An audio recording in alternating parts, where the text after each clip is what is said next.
Perkenalkan, nama saya Maria Satria Rukitias Cahya Bintari. Saya mahasiswi PPG dalam jabatan kategori 2 Universitas 11 Maret Surakarta. Kali ini saya akan menampilkan metode pembelajaran Make a Match di kelas 12 IPS dengan materi globalisasi. Selamat menyaksikan.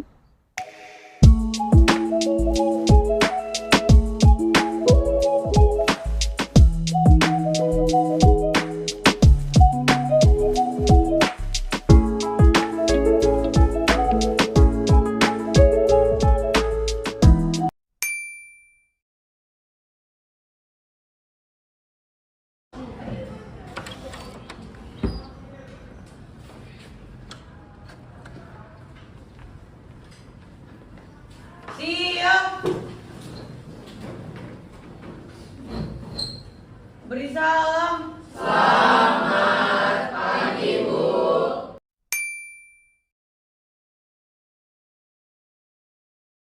Semuanya. Pagi, Bu. Apa kabar hari ini? Baik. Bagus. Baik, sebelum kita memulai aktivitas belajar kita hari ini, saya akan meminta salah satu siswa untuk memimpin doa. Siapa yang mau berkenan memimpin? Oh ya, silakan Savio.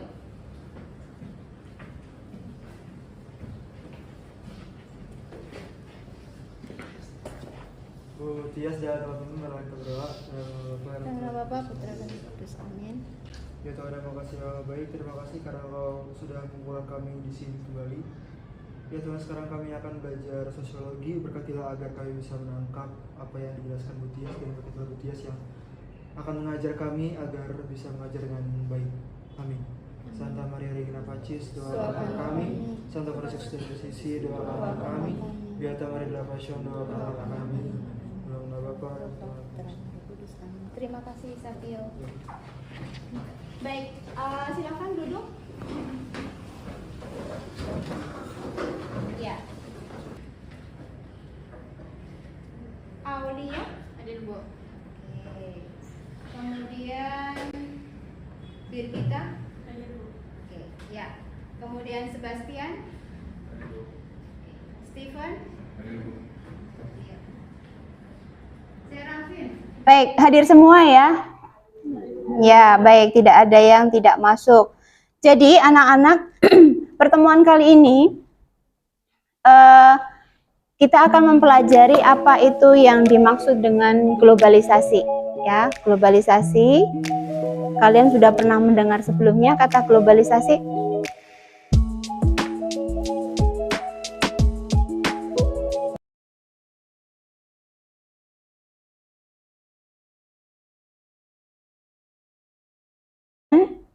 Sebelum kita masuk tentang apa itu globalisasi, tujuan pembelajaran kita kali ini itu ada 3 hal ya. Ada 3 hal tujuan pembelajaran. Yang pertama, memahami permasalahan sosial yang disebabkan oleh perubahan sosial di tengah globalisasi.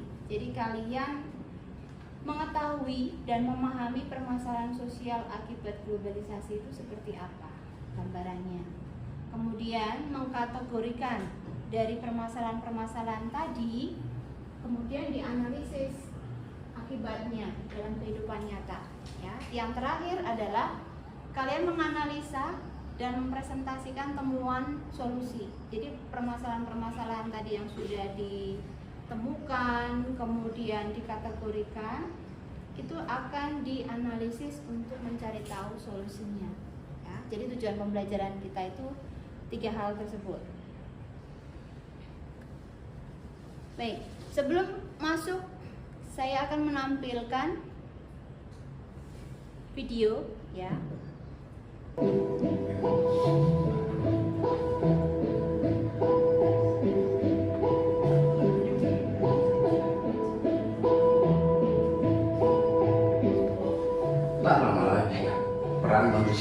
Question, whether robots can be self-aware and conscious like humans, and should they be?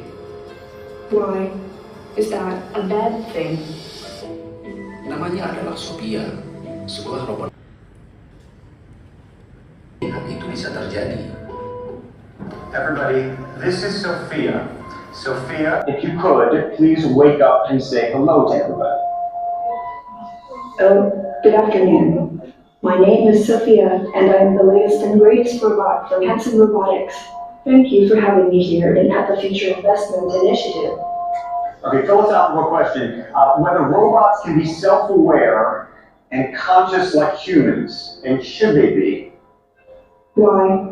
Is that a bad thing?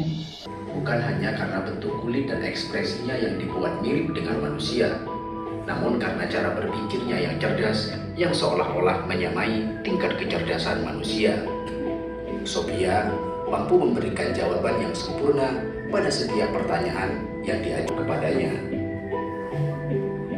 Jika Anda berpikir bahwa Sophia telah dibekali dengan jawaban yang beragam untuk menjawab semua pertanyaan itu, maka Anda keliru, karena Sophia bisa menjawab. Aware, conscious, and know they're robots? Well, let me ask you this back. How do you know you were human? Jika Anda pernah menonton film fiksi ilmiah di mana para robot melakukan pemberontakan, apakah ini berlebihan? Tentu saja tidak. Berikut adalah fakta yang harus Anda pahami. Sophia adalah sebuah robot humanoid yang dikembangkan dengan sistem kecerdasan buatan atau artificial intelligence, atau yang juga sering disingkat dengan AI. Apa itu AI? AI adalah kecerdasan yang ditambahkan, dan Sophia adalah awal dari segalanya. Apakah ini berlebihan? Tentu saja tidak. Berikut adalah fakta yang harus Anda pahami. Sophia adalah sebuah robot humanoid yang dikembangkan dengan sistem kecerdasan buatan atau artificial intelligence, atau yang juga sering disingkat dengan AI. Apa itu AI? AI adalah kecerdasan yang ditambahkan kepada suatu sistem yang memiliki kemampuan untuk menafsirkan data eksternal dengan benar, untuk belajar dari data tersebut, dan menggunakan pembelajaran itu guna mencapai tujuan dan tugas tertentu melalui adaptasi yang fleksibel. Sistem kecerdasan semacam ini diciptakan dan dimasukkan ke dalam suatu mesin agar dapat melakukan pekerjaan seperti yang dapat dilakukan manusia. Dan celakanya, teknologi semacam ini telah diadaptasi dan dikembangkan oleh perusahaan-perusahaan teknologi, dan hasilnya sangat luar biasa. What you're going to hear is the Google Assistant actually calling a real salon. How can I help you?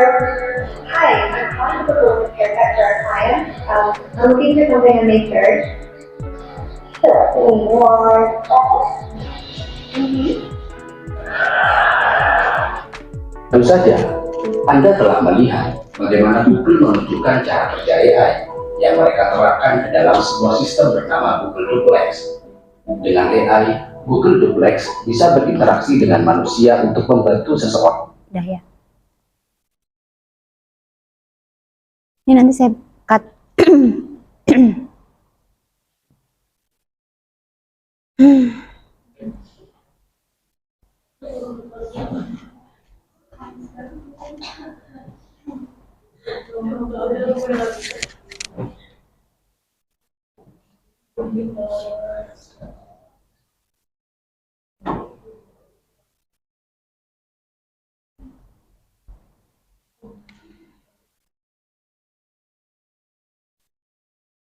Oke, habis ini saya kasih pertanyaan. Setelah melihat tayangan video YouTube, nanti saya cut, tenang aja. Saya potong ya. Jadi, guru memberikan motivasi kepada siswa mengenai perlunya sikap adaptasi dengan perubahan modernisasi dan globalisasi. Ya, habis itu saya memberikan motivasi ke kalian atau mengkaitkannya dengan keadaan sekarang. Kita melakukan ice breaking, ya. Ice breakingnya tadi tepuk tunggal sama tepuk ganda. Jadi nanti kalian diminta untuk berdiri, ya.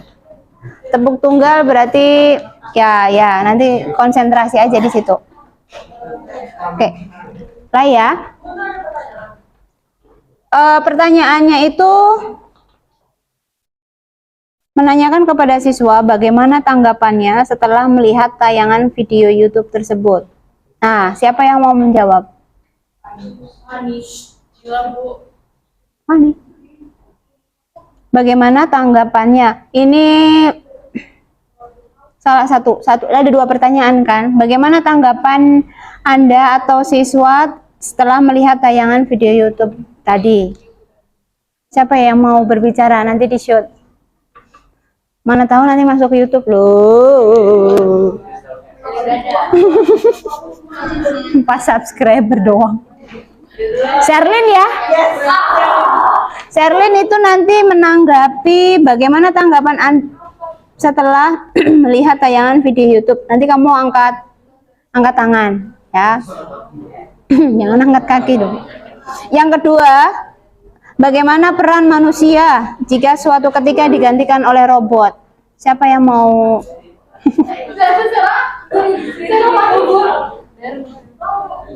Darren mau? Oh, cowok cewek ya, benar-benar. Bagaimana peran manusia? Darren, pertanyaannya, bagaimana peran manusia jika suatu ketika digantikan oleh robot? Ya, mikir dulu.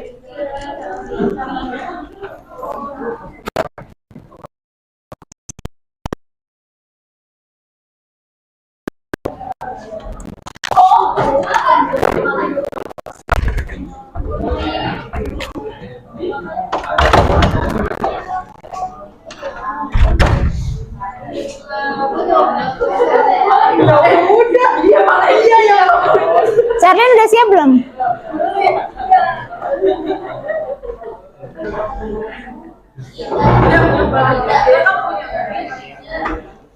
Mencapai tujuan dan tugas tertentu melalui adaptasi yang fleksibel. Sistem kecerdasan semacam ini diciptakan dan dimasukkan ke dalam suatu mesin agar dapat melakukan pekerjaan seperti dan dikembangkan oleh perusahaan-perusahaan teknologi, dan hasilnya sangat luar biasa. Hi, I'm calling to propose a haircut for our client. I'm looking for something I make third. Sure, give me 1 second. Setelah kalian melihat tadi tayangan YouTube mengenai robot Sophia tadi, kira-kira siapa yang mau berpendapat menyampaikan tanggapannya? Bagaimana tanggapan kalian setelah melihat tayangan video YouTube tadi? Ya. Menurut saya itu menunjukkan bagaimana canggihnya teknologi kita sekarang. Tapi menurut saya juga sebaiknya jangan robot yang mendominasi dan mengambil alih semua pekerjaan manusia, tapi manusia harus mencari cara supaya kita bisa bekerja sama dengan robot, jadi robotnya nggak melakukan semuanya dan kita masih ada sesuatu yang dikerjakan.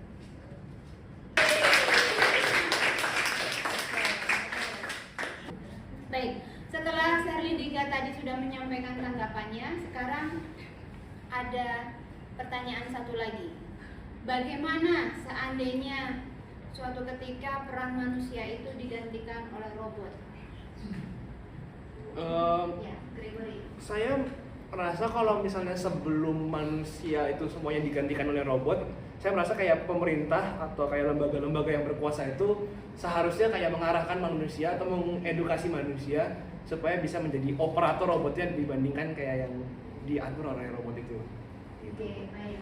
Mendingan manusia yang mengatur robot daripada robot yang mengatur manusia, begitu ya?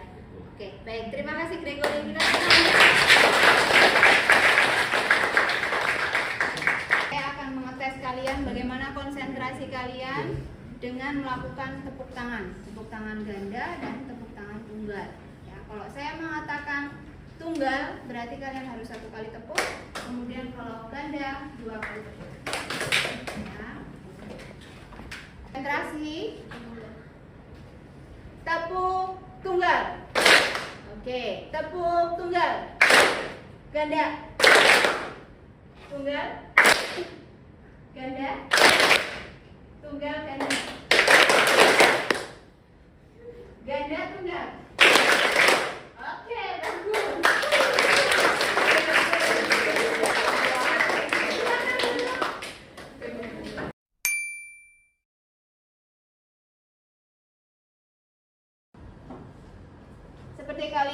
perhatikan di layar, pengertian dari globalisasi adalah tersebarnya atau tersebar luasnya pengaruh ilmu pengetahuan dan kebudayaan ke penjuru dunia, ya. Jadi sehingga tidak ada lagi batas-batas antara negara yang satu dengan negara yang lain, ya. Kalau melihat dari pengertian ini, kira-kira yang menjadi contoh dari bentuk globalisasi itu apa? Dalam waktu detik kan internet atau proses interaksi dan integrasi di antara masyarakat atau mungkin bisa perusahaan, pemerintah, dari antar negara atau antar bangsa. Kita terkoneksi. Contohnya apa? Karakteristik globalisasi. Tadi saya mengatakan bahwa kita semua ini terkoneksi dengan negara manapun, orang-orang di manapun, itu tanpa batas, ya, tanpa batasan ruang dan waktu. Jadi bisa aja kamu saat ini juga langsung bisa mengakses temanmu yang ada di Eropa misalkan. Itu kan tanpa batas, ya kan? Itu maksudnya adalah perubahan konsep ruang dan waktu. Kemudian saling ketergantungan. Saling membutuhkan. Ya, saling membutuhkan. Membutuhkannya dalam bentuk apa? Komunitas gitu. Komunikasi, ekonomi. Bisa dalam bentuk ekonomi, politik juga bisa, ya, politik antar negara. Misalkan yang kemarin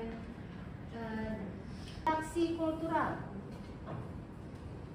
pertukaran budaya. Oke.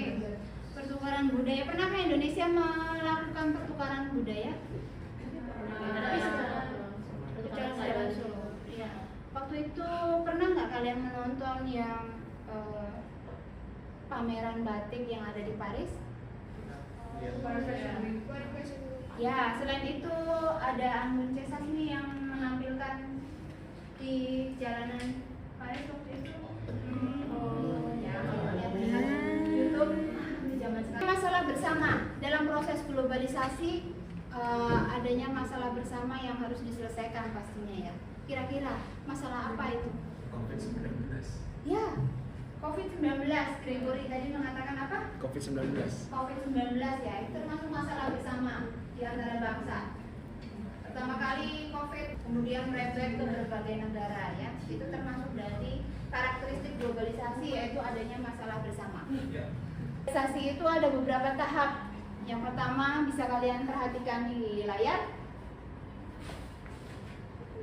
Tahun 1000 sebelum Masehi, kemudian pada saat kaum muslim membawa atau menyebarkan nilai agama dengan berdagang.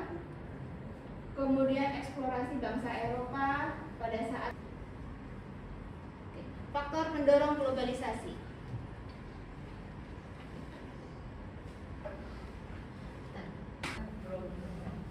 Baik, selanjutnya yaitu adalah faktor pendorong globalisasi. Nah, faktor pendorong globalisasi itu ada beberapa macam. Saya minta salah satu untuk membacakannya. Baik, selanjutnya yaitu adalah faktor pendorong globalisasi. Nah, faktor pendorong globalisasi itu ada beberapa macam. Saya minta salah satu untuk membacakannya. Serafin. Gimana Serafin? Faktor pendorong globalisasi yang pertama tuh kemajuan diktat. Faktor pendorong globalisasi yang pertama tuh kemajuan diktat. Munculnya alat komunikasi dan transportasi yang canggih sejak abad 19 sampai 20. Muncul revolusi informasi. Ya, baik, terima kasih Serafin. Globalisasi muncul adalah kecanggihan komunikasi dan transportasi, ya. Kemudian faktor pendorong yang kedua, silakan sukarela yang mau menjawab. Oke, saya mau coba baca Bu yang kedua. Silakan. Semakin terbukanya sistem perekonomian negara di dunia. Artinya tuh semakin terbukanya sistem perekonomian negara dipengaruhi oleh liberalisme perekonomian dunia. Ya, dengan terbukanya sistem ekonomi setiap negara berarti adanya liberalisme Artinya bahwa setiap negara itu memiliki kebebasan, mau dia ekspor impor, melakukan hal-hal perekonomian seperti itu. Kemudian yang ketiga, mengglobalnya pasar uang. Nah, kemudian mengglobal pasar uang, yaitu terbukanya sistem perekonomian terkait juga dengan pasar uang yang mengglobal. Iya, karena membuka atau mengglobalnya pasar uang, ya. Tuh. Baik, berikutnya bukan kelompok. Seperti yang sudah saya sampaikan waktu itu, menggunakan grup, ya, kertas berwarna putih dan berwarna hijau. Jadi yang kertas berwarna putih ini adalah berisikan pertanyaan. Kemudian kertas yang berwarna hijau ini adalah jawaban. Baris di sebelah kiri tangan saya itu adalah pertanyaan, kemudian baris yang di sebelah tangan kanan saya itu adalah jawaban. Jadi masing-masing akan saya bagikan satu persatu. Seandainya nanti di bagian pertanyaan membacakan pertanyaan tersebut, di kelompok jawaban harus sudah siap mencocokkan, ya. Jawaban itu sesuai tidak dengan pertanyaan yang disampaikan oleh temanmu tadi. Syarat dengan kemudahan teknologi yang dapat diakses. Oke. Ya, setelah kalian mendapatkan kertas pertanyaan, masing-masing mendapatkan kertas pertanyaan dan kertas jawaban, saya akan meminta beberapa siswa untuk membacakan pertanyaan, kemudian bagian jawaban mencocokkan, ya. Namanya ini disebut dengan make a match, ya. Pertama, silakan. Siapa yang mau mencoba? Oh iya, silakan dia. Bagaimana pengaruh globalisasi terhadap kehidupan masyarakat? Boleh lihat kanan dan kiri, apakah dirimu juga memiliki jawaban yang sama? Oke, Brenda, silakan. Memudahkan sistem kehidupan masyarakat dengan kemudahan teknologi yang dapat diakses. Oke, sehingga memudahkan.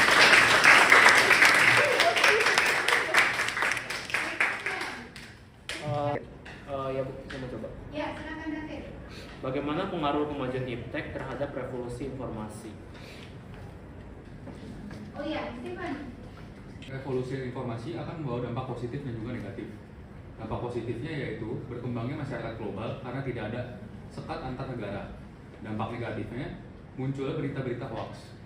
Oke, jadi dampak berikutnya yang akan. Saya Bu, Ya, silakan Tavio. di era globalisasi sekarang ini, sikap konsumerisme dan hedonisme mempengaruhi sebagian generasi muda. Bagaimana cara mengatasinya? Bagaimana cara ya. Jadi yang pertama caranya kita harus ngebedain dulu mana yang termasuk kebutuhan dan keinginan. Nah setelah kita bisa ngebedain, kita harus memperhatikan kalau kita mau beli suatu barang itu nilai gunanya, kualitasnya sama akan digunakan dalam jangka panjang atau pendeknya. Nah ketika kita nemuin barang yang nilai gunanya itu bagus, terus kualitasnya juga bagus dan dia bakalan berguna untuk jangka panjang, makanya kita bisa ngelompokin dia sebagai kebutuhan dan bukan keinginan. Jadi kita bisa ngebeli yang kebutuhan itu bukan keinginan. Bagus, terima kasih.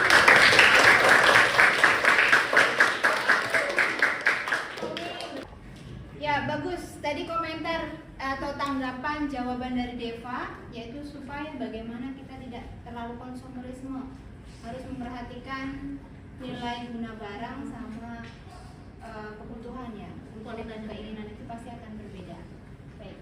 Kemudian ada yang mau coba lagi? Pertanyaannya, apa contoh revolusi informasi dalam bidang teknologi? Apa itu?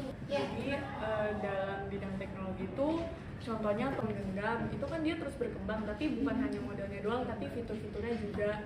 Terus komputer yang tadinya belakangnya besar itu dia jadi tambah kecil terus tambah tipis. Oke, berarti ada perubahan.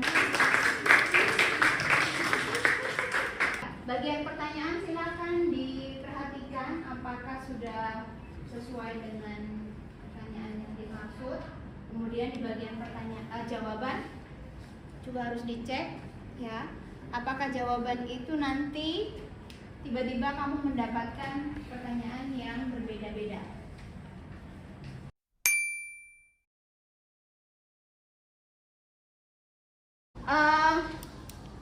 setelah kalian melakukan presentasi dan menampilkan jawaban atas pertanyaan tadi, saya akan menanggapinya bahwa globalisasi tadi itu memiliki dampak ya, memiliki dampak positif dan negatif. Kemudian dari metode make a match tadi juga sudah kalian lakukan dengan baik, kemudian mencocokkannya pun sudah pas ya. Sekarang kita akan menyimpulkan bersama-sama materi yang sudah kita bahas hari ini, kesimpulannya dari awal hingga akhir, apa yang sudah kalian dapatkan. Ya. Oke, jadi berdasarkan tadi penjelasan yang udah Ibu jelaskan, menurut saya globalisasi itu akan terus terjadi dan akan ada. Jadi kita sebagai masyarakat yang menerima budaya tersebut harus bisa memilah mana budaya yang bisa kita ambil, mana yang tidak, dan kita harus bersikap selektif terhadap perubahan yang ada. Jadi kita nggak kehilangan jati diri kita. Oke. Baik, kesimpulan berikutnya setelah kalian mempelajari apa itu globalisasi, apa yang kalian dapatkan? Siapa yang mau coba? Ya, silakan Matthew.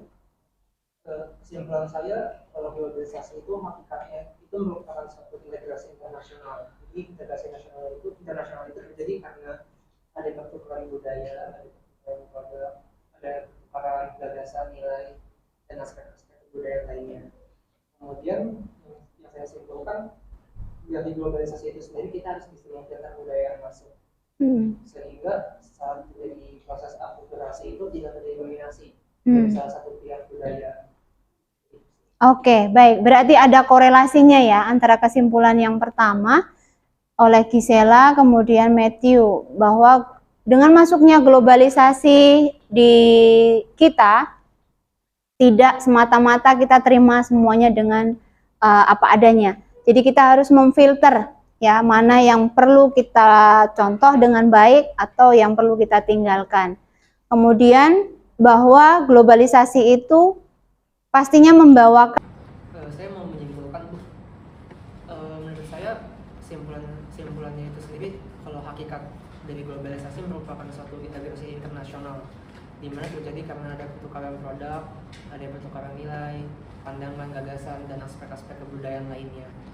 Kemudian dari globalisasi itu sendiri kita harus memfilter nih budaya yang masuk. Jangan sampai pada saat proses akulturasi terjadi dominasi dari salah satu budaya. Begitu. Setelah kita menyimpulkan materi pembelajaran hari ini, pembelajaran yang akan datang yaitu bagaimana reaksi komunitas lokal terhadap globalisasi. Jadi kita mempersiapkan untuk kegiatan yang akan datang dengan menambah referensi yang lain ya, selain yang ada di buku paketmu, yaitu tentang reaksi komunitas lokal terhadap globalisasi. Apakah ada pertanyaan? Ya, untuk mengakhiri pertemuan kita kali ini, kita tutup dengan doa. Silakan beri kita untuk memimpin doa.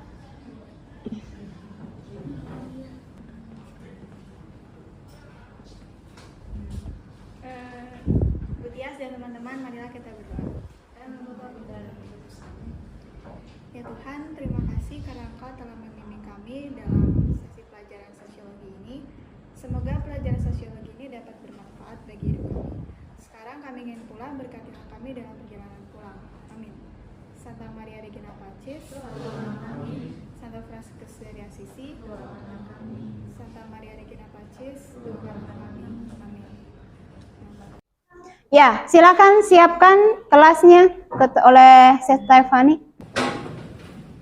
Beri salam. Selamat hari Bu. Terima kasih Bu. Tuhan memberkati. Terima kasih, Tuhan memberkati.